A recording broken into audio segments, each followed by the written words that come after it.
Olá, querido professor, olá, querido aluno da nossa querida e gloriosa Escola Bíblica Dominical. O nosso desejo é que a paz do Senhor Jesus te encontre muito bem onde quer que você esteja nesse momento. Eu sou o pastor Kleber de Amorim e é um prazer para mim e para a equipe da nossa querida ADC-TV falar com você diretamente aqui dos nossos estúdios.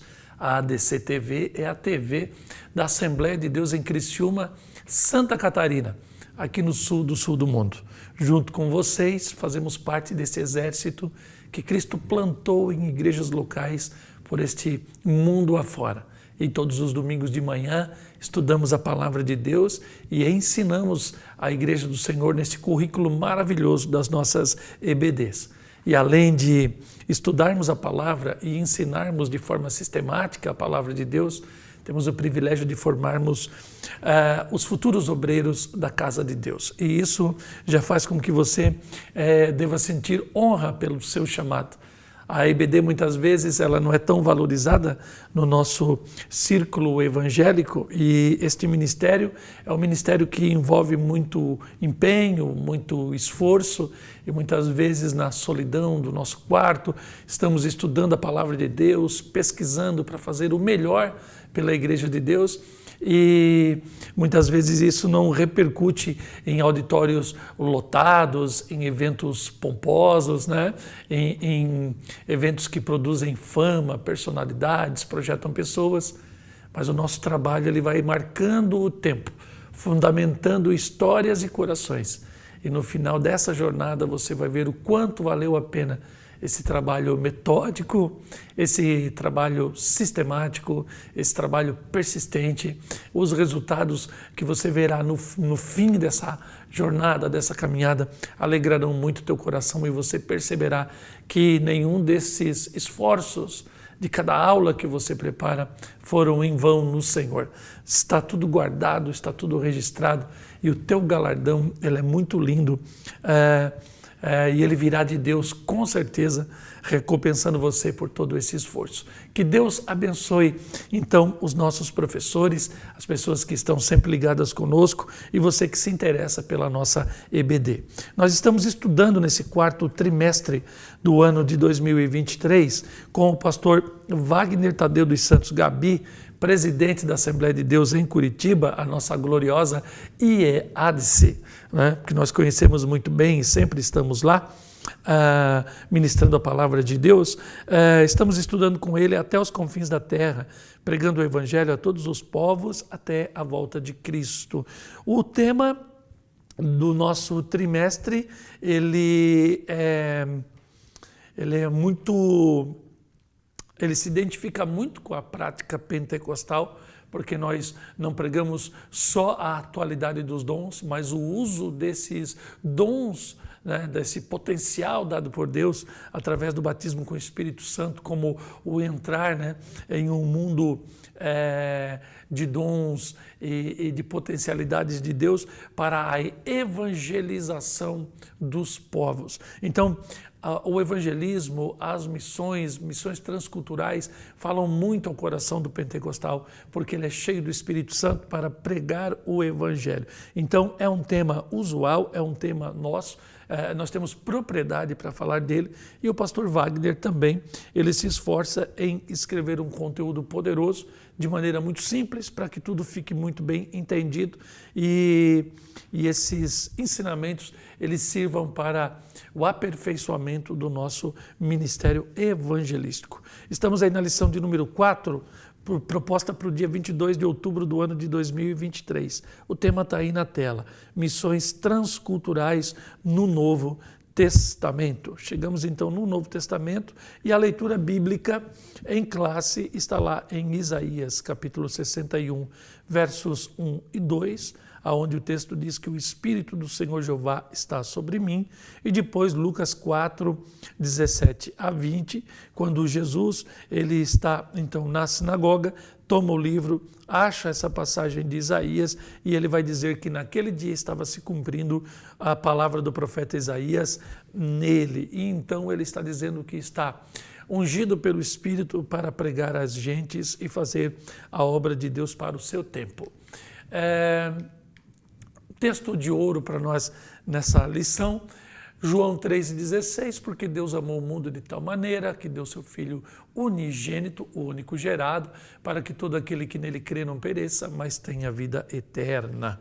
Ele é gerado de Deus porque não pode ser criado, porque ele é Deus desde eternamente. E temos aqui a verdade prática, aquilo que levamos da lição para a nossa vida, que nos diz que a natureza missionária de Deus pode ser vista ao fazer de seu único filho um missionário e da igreja a sucessora dessa sublime tarefa. Veja como ele vem, então, desde a primeira lição, falando conosco, o nosso autor aqui no caso, esclarecendo o que seria missão, o Deus missionário no Antigo Testamento, na Antiga Aliança, e agora o Deus missionário agindo no Novo Testamento através de seu Filho e agora na dispensação da graça por meio da igreja, da futura esposa do seu Filho, o Senhor Jesus Cristo. E isso fala de um grande envolvimento e responsabilidade que temos como Igreja de Deus no tempo presente. Então, chegamos no nosso primeiro tópico da lição de número 4, e esse tópico ele tem por título o Deus missionário revelado no Novo Testamento. A síntese do nosso tópico diz que a Bíblia toda, e mais especificamente o Novo Testamento, revela um Deus missionário. E aí chegamos aqui no nosso primeiro subtópico, a Bíblia mostra um Deus missionário. E aí então eu sintetizei aqui o material da nossa lição, e da síntese fica esse texto. A Bíblia Sagrada é um livro eminentemente missionário. Aqui pare um pouquinho e explique para os seus alunos em sala de aula que a Bíblia ela não revela tudo o que Deus é. Deus ele é maior do que a Bíblia, com certeza, o eterno, o todo-poderoso. A Bíblia, sim, é uma porção da revelação de Deus aos homens. E essa porção, ela contém tudo o que nós precisamos para a nossa salvação.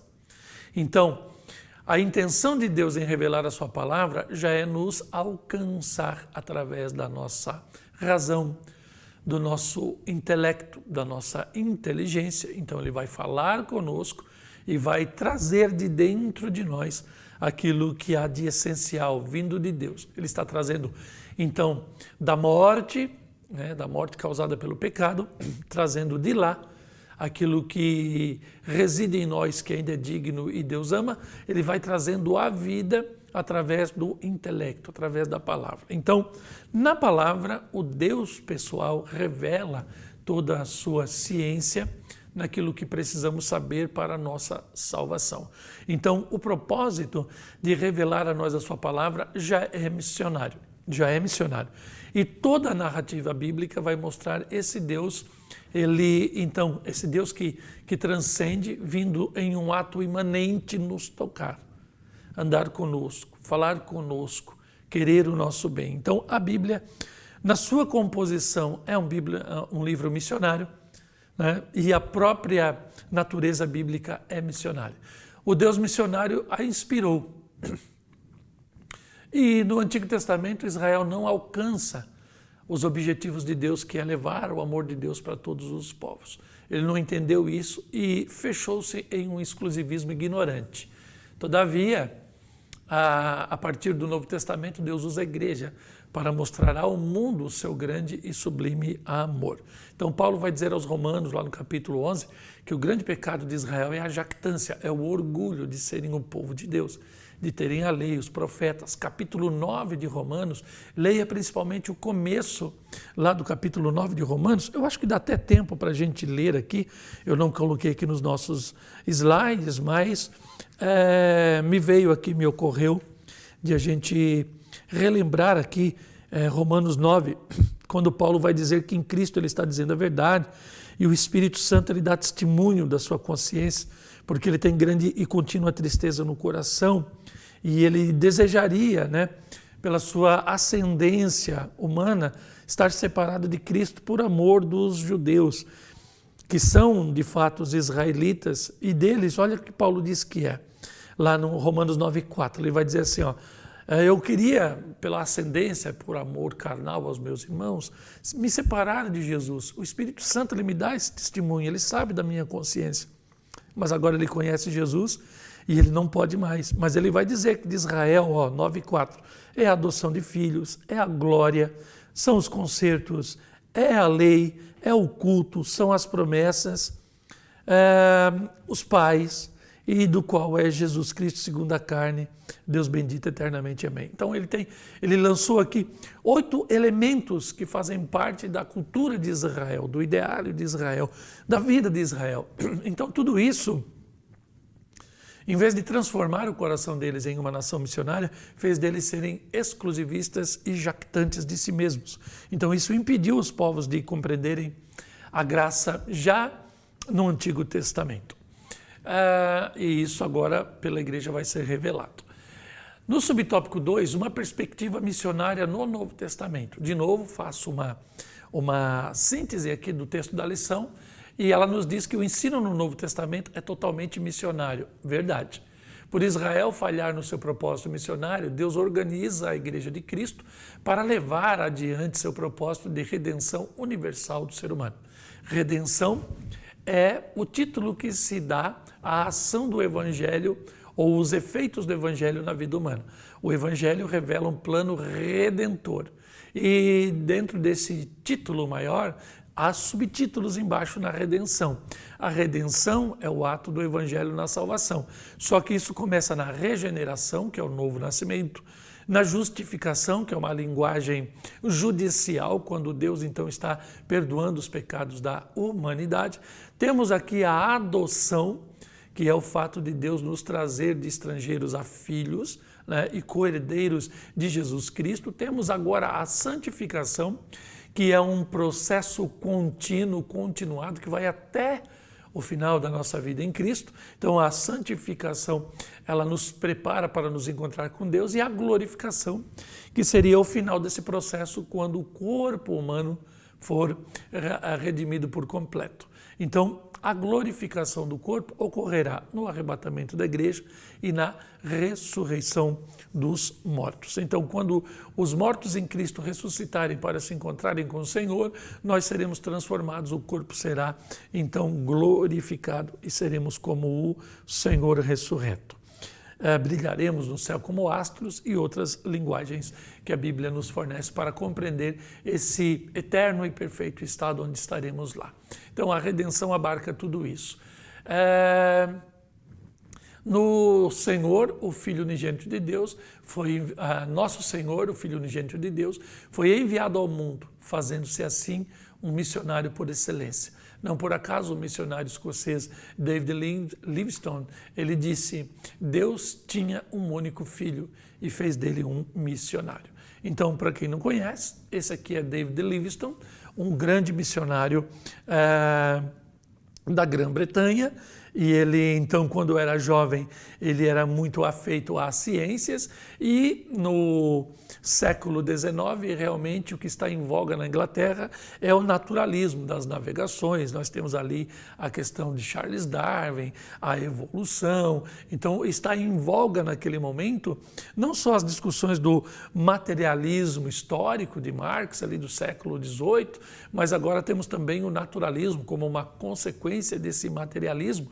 E esse moço afeito a livros de ciência, do naturalismo, etc., ele se encontra com Jesus e agora ele vai formar-se médico e ele vai então entregar-se às missões. Ele se apaixona pelo continente africano ao ponto de ele ter o desfecho da sua vida missionária, como diz aqui nesse texto que você pode inclusive achar na Wikipedia, ou você pode também se utilizar daquela literatura, os 100 maiores acontecimentos do cristianismo, que está aí à disposição de todos vocês, da editora Vida.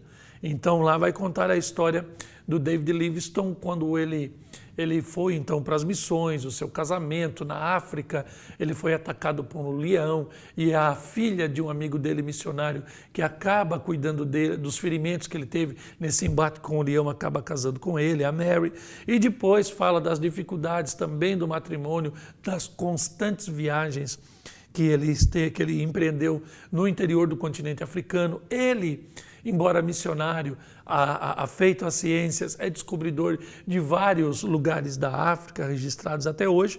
E o final dele é assim, ó, o desfecho. Por muitos anos, sua saúde demonstrava fragilidade, vindo a falecer no dia 1º de maio de 1873. Os nativos encontraram David Livingstone morto, ajoelhado ao lado da sua cama. Então ele morre orando na aldeia do chefe tribal Chitambo, localizada no norte do distrito zambiano, então portanto ele morre na Zâmbia, de Serenge, a cerca de 100 quilômetros a sudeste do lago Banguelu. David Livingstone morreu por disenteria e malária e morreu orando. Os seus auxiliares de confiança, Xuma, Zusa, Mnizarese e Wuxopere, enterraram o seu coração e as suas vísceras debaixo de uma árvore, onde em 1902 foi erguido o atual Memorial Livingstone. Depois disso, eles lavaram o corpo de Livingstone com sal e aguardente e o puseram para secar ao sol, envolto numa manta de lã e dentro de uma caixa de casca de árvore. O corpo de Livingstone foi levado pelos seus auxiliares até Bagamoyo, de onde o corpo foi levado de navio até o Reino Unido. Livingstone foi o primeiro a escrever a geografia, a estrutura social, os animais e as plantas do continente africano. Contudo, seu trabalho como missionário teve menor êxito do que de descobridor. Hoje, os restos mortais do explorador, exceto o coração e as vísceras, se encontram enterrados na abadia de Westminster, em Londres. Então, ele é um homem que tem contribuições para as missões e tem contribuição também na ciência, no descobrimento da África e no desenvolvimento daquele continente e daquela região. Então, ele é o dono da frase, Deus tinha um único filho e fez dele um missionário. Então, ele toma o exemplo de Deus, do seu filho, e ele entrega a sua vida, suas potencialidades e os seus dons às missões. A igreja, à luz da revelação, ou dessa revelação. Então, à luz dessa revelação bíblica, a de um Deus missionário nas páginas do Novo Testamento, a Igreja de Cristo tem uma tarefa ainda inacabada, anunciar o Evangelho a toda criatura, como diz Mateus 28:19. Então essa tarefa começa em Deus, que enviou seu Filho com a mesma missão, que passa então a Igreja do Novo Testamento e atualmente perdura como missão primeira da Igreja na atualidade. Então a missão primeira da Igreja não é erigir grandes monumentos, mas alcançar vidas em todos os cantos da terra. E aí eu coloquei para vocês aqui como subsídio alguns problemas do querigma ou da pregação a toda a criatura. Primeiro, a sucessão das gerações e o aumento demográfico. Então, no primeiro século da nossa era cristã, estima-se que o mundo ele tinha 300 milhões de pessoas e ele tinha, então, uma geografia, ele tinha, então, uma disposição de reinos e nações, ela tinha uma consciência social, ela tinha, então, uma cosmovisão. Dentro das mesmas gerações, ou do mesmo tempo, melhor dizendo, as gerações elas acabam se multiplicando. E então a evangelização ela deve pelo menos alcançar esse crescimento demográfico dos povos. Além de acompanhar, melhor dizendo, o crescimento demográfico, ela deve ir além do crescimento demográfico em percentuais e ela deve ir alcançar outras nações e culturas que ainda não conhecem o Evangelho. E este alcançar, ele envolve um empreendimento financeiro muito forte. No próprio sustento dos missionários, como na tradução de textos bíblicos, de literaturas e etc. Então é uma logística muito cara também. Então missões envolve o dispêndio de muitos recursos financeiros. E nós temos B aqui, ó, a sucessão dos reinos, de nações e países, as mudanças de territórios, fronteiras e políticas anticristãs. Então o mundo foi se desenvolvendo e nós temos ali o impacto da filosofia no primeiro século. No sétimo século da nossa era nós temos o surgimento do Islã, as incursões bélicas do Islã ali no Oriente Médio, a sujeição dos povos, aquela guerra depois que é empreendida pelo cristianismo contra a invasão da Península Ibérica e da Europa por conta dos islâmicos. Então, tudo isso são desafios para a missão. A questão político-filosófica, como o materialismo e o naturalismo ateu na Europa, hoje são um problema, né? Fomentando uma sociedade livre das amarras da religião.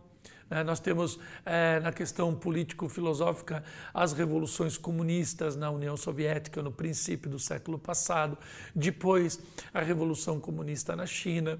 Então toda essa transformação social, as cortinas de ferro e todas as literaturas que vocês conhecem de missionários perseguidos por esses estados ateus que se levantaram na Europa e na Ásia, e a implantação dessa ideia na América Latina também, a infiltração desses conceitos na América do Norte tem feito com que dificuldades venham a se estabelecer contra a evangelização do mundo.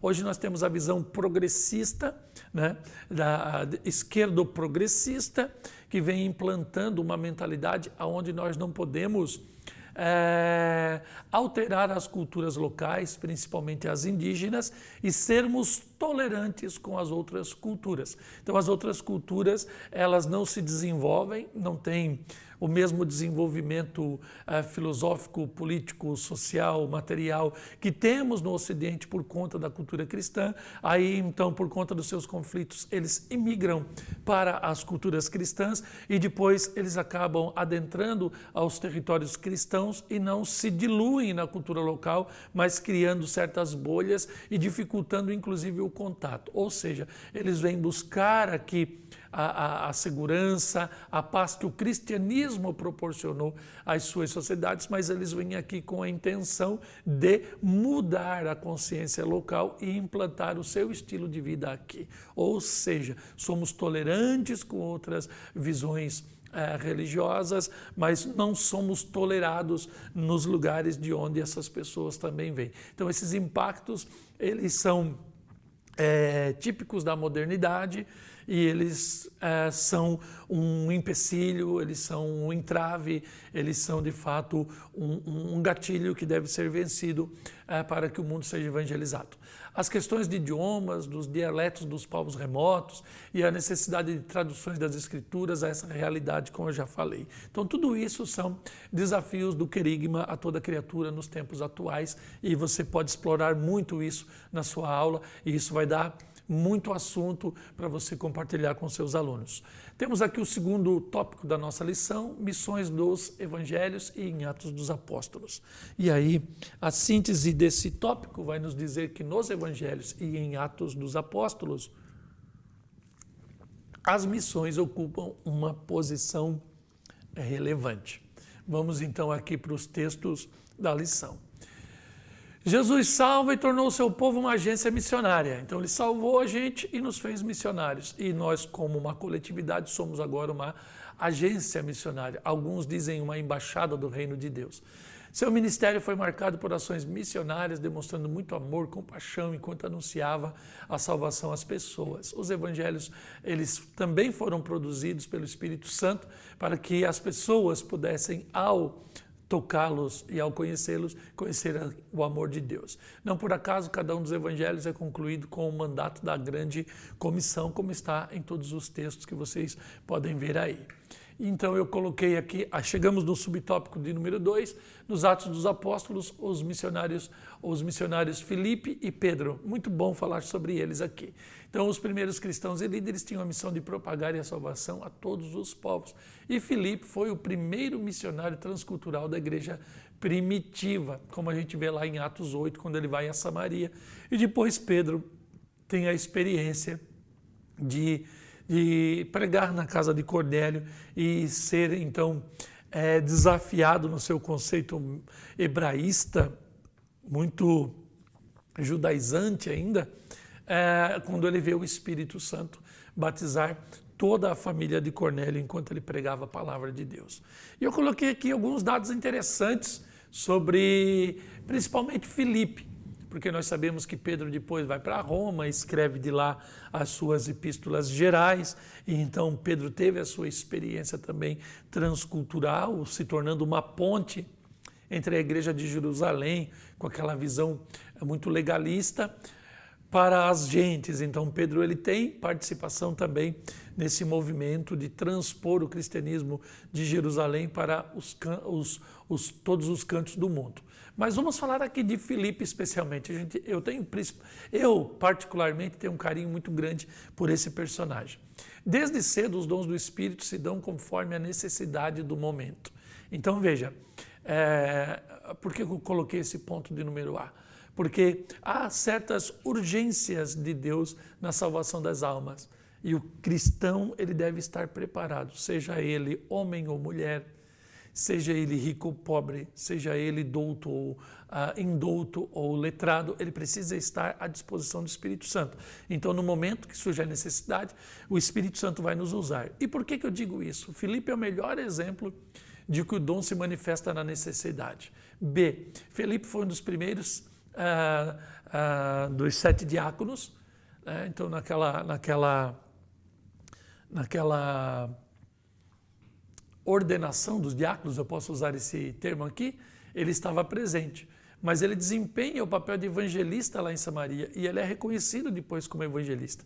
Então formalmente ele é um diácono, mas ele tem a praxis de um evangelista, e aí se cumpre nele Efésios 4:11, quando Paulo está falando de dons, né? O dom apostólico, profético, evangelístico, pastoral e doutoral. Então ele é um evangelista no dom, mas ele é ordenado um diácono, né? E lá em Atos 21 nós vamos ver Paulo e Lucas com sua comitiva sendo recebidos na casa de Filipe, que possuía 4 filhas profetisas, né? Ágabo era um profeta com uma atuação em Antioquia, ele aparece também nessa cena, demonstrando os fortes laços espirituais que garantiam a unidade dessa igreja que saía ao mundo. Então, Filipe é diácono, ele manifesta o dom de evangelista, a sua casa era uma casa santificada com filhas virgens e profetisas, era um ambiente de muita devoção, de adoração e de manifestação da palavra profética, ou seja, ele era um homem guiado pelo Espírito Santo. Então, as missões transculturais também devem ser guiadas pelo Espírito Santo. Tá certo que hoje somos 8 bilhões de pessoas no mundo. No tempo do Antigo Testamento, do Novo Testamento, se estima 300 milhões de pessoas. O mundo era menor, as fronteiras eram menores e a autoridade apostólica ela era coesa, ela ainda estava nos apóstolos que ainda têm seus remanescentes vivos.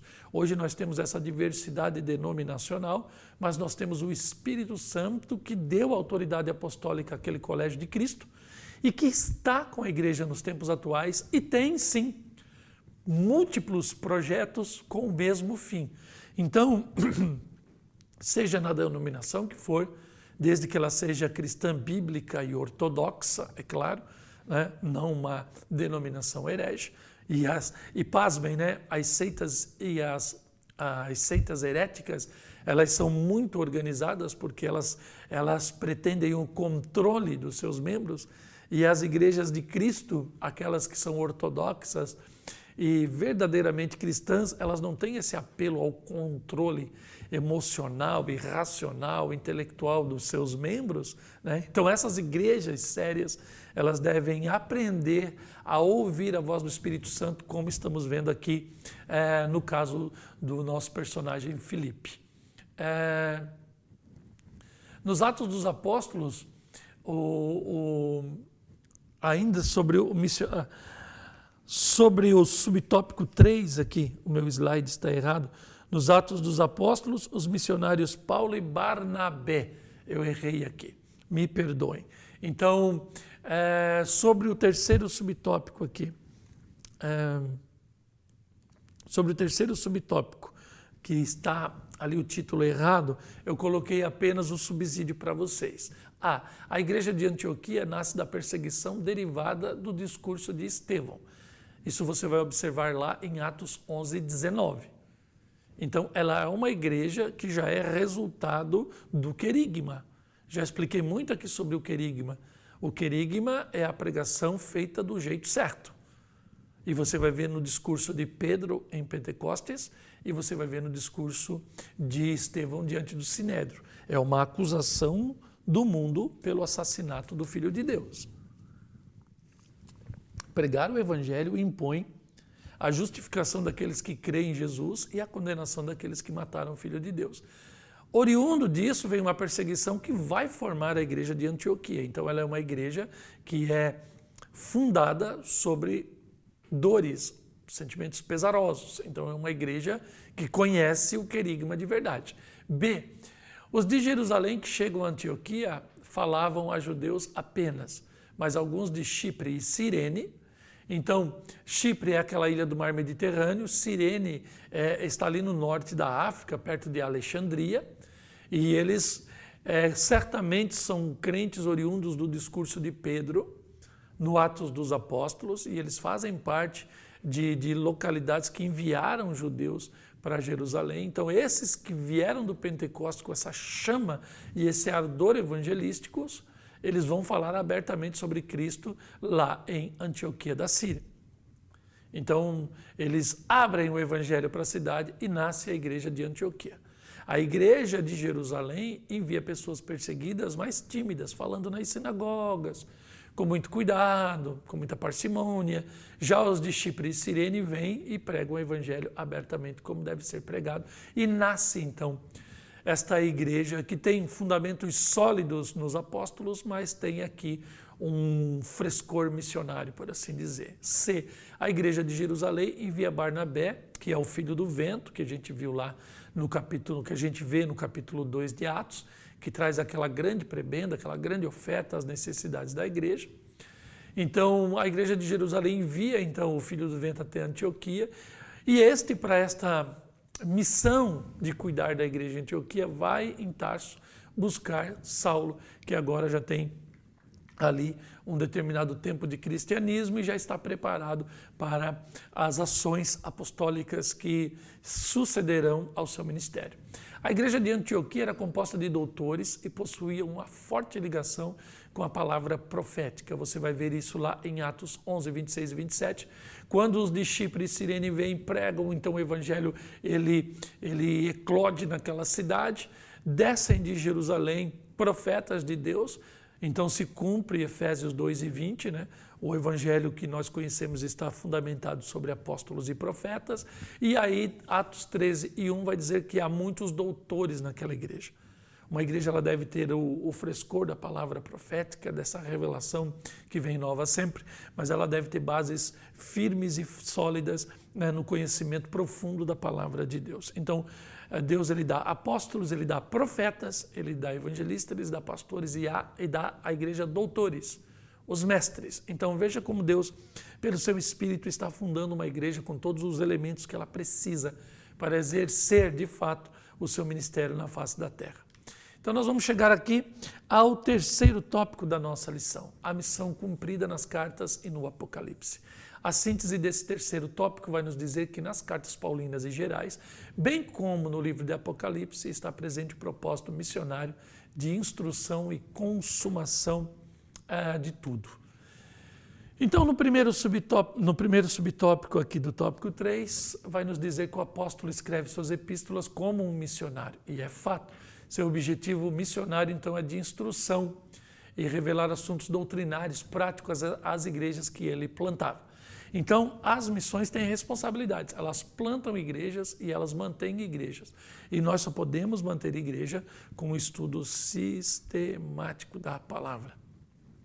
Nós inventamos muitos pragmatismos para manter pessoas na igreja. Muitas campanhas, nós ordenamos tempos, nós quantificamos coisas. E, pasmem, muitos usam ainda de elementos e vão trazendo uma certa mística para o culto, mas isso atrai uma multidão e depois essa multidão ela some.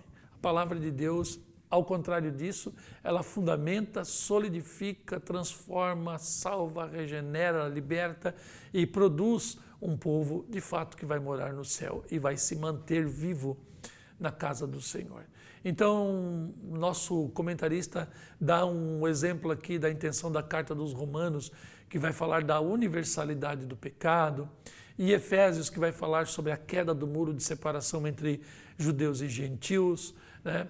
E as cartas de Timóteo e Tito lidam com a vocação, né, desses novos pastores que vão cuidar das igrejas recém-plantadas e etc. Então, todo o conteúdo dessas epístolas, eles de fato têm uma ingerência missionária sobre a vida da igreja. Ou tem uma intenção, não é ingerência, desculpe, uma intenção missionária na vida da igreja. Então, nas cartas paulinas eu destaco que Paulo demonstra que um missionário deve estar capacitado tanto para evangelizar como para doutrinar o rebanho de Deus. B, mesmo em uma sociedade cristianizada, o trabalho do discipulado e doutrinação tem um papel fundamental na estruturação da fé dos novos convertidos. Pregamos a regeneração e não a salvação por estar em uma igreja. Portanto, o batismo, ele não pode ser comparado, como no caso dos primeiros reformadores, à circuncisão para garantir a salvação dos nossos filhos, para que eles não morram pagãos. Isso, na concepção evangélica, principalmente pentecostal atual, isso não faz nenhum sentido. A circuncisão é uma aliança de Deus com Abraão e com o povo judeu, não tem nada a ver conosco. O batismo é uma ordenança de Jesus, mas nós não pregamos a salvação no batismo, mas sim na fé em Cristo Jesus. E a regeneração, ela ocorre para depois você se batizar. E se nesse interregno da regeneração até o batismo a pessoa não ter a oportunidade por conta da morte ou outro infortúnio, o batismo então ele não será um elemento indispensável à salvação. Então, pregamos o novo nascimento. Nossos filhos, antes de serem batizados, seriam integralizados a uma comunidade cristã, a uma igreja, etc. Eles precisam nascer de novo. E esse nascimento, essa regeneração, melhor dizendo, ela vai ser oriunda desse discipulado, dessa doutrinação, desse conhecimento da palavra de Deus de forma ordenada e sistemática. Fora disso, nossos filhos não conhecerão a Jesus. E não adianta a gente oferecer teatros, eventos, danças e outros tipos de manifestações artísticas, porque eles não conhecerão a Jesus se não forem ensinados na palavra de Deus.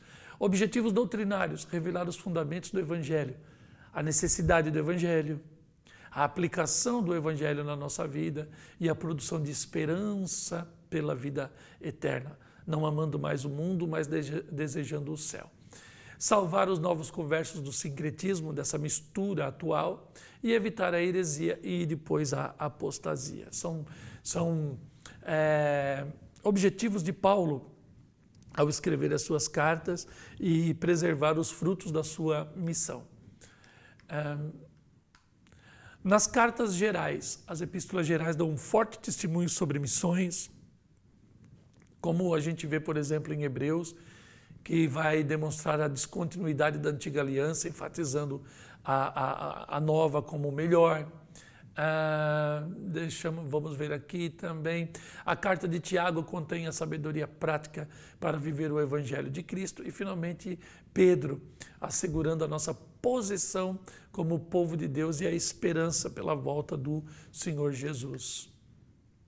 Então, nas epístolas gerais, elas são frutos da inspiração plenária do Espírito Santo sobre um cristianismo maduro e provado de seus autores. Então, Pedro já está escrevendo depois de ser perseguido por uma igreja que também está perseguida.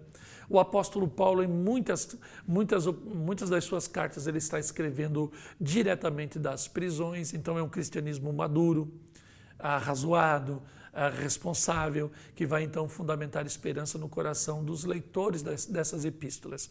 Elas são expressões de um cristianismo aberto e preparado para alcançar as extensões mais remotas do mundo da época. Então, até onde os apóstolos chegaram, os mártires chegaram, aquilo tudo já tinha sido conquistado e o cristianismo estabelecido, e eles seriam então ali a ponte para novos horizontes, para novos locais, para novos momentos das missões. Seus temas são consolidados pela autoridade apostólica, o doutorado doutrinal e a força da profecia como auxiliadora da expansão do evangelho. Tanto que Paulo é movido pelo Espírito, certa vez ele quis ir para o Oriente e Deus manda ele ir para o Ocidente. E vamos ver mais aqui. No Apocalipse, nesse livro o Senhor revela ao apóstolo João a conclusão da longa jornada e o destino de toda a raça humana. As 7 igrejas localizadas na Ásia devem ser vistas como igrejas missionárias. Nesse sentido, o apóstolo João relata que Deus se interessa pela salvação de todos os homens. Veja, já estamos lá, né, na Ásia Menor, já estamos criando uma ponte para o Oriente também. Depois há, na tradição da igreja, o relato de apóstolos de Cristo indo, né, para o Oriente, pregando na Arábia, na China, etc.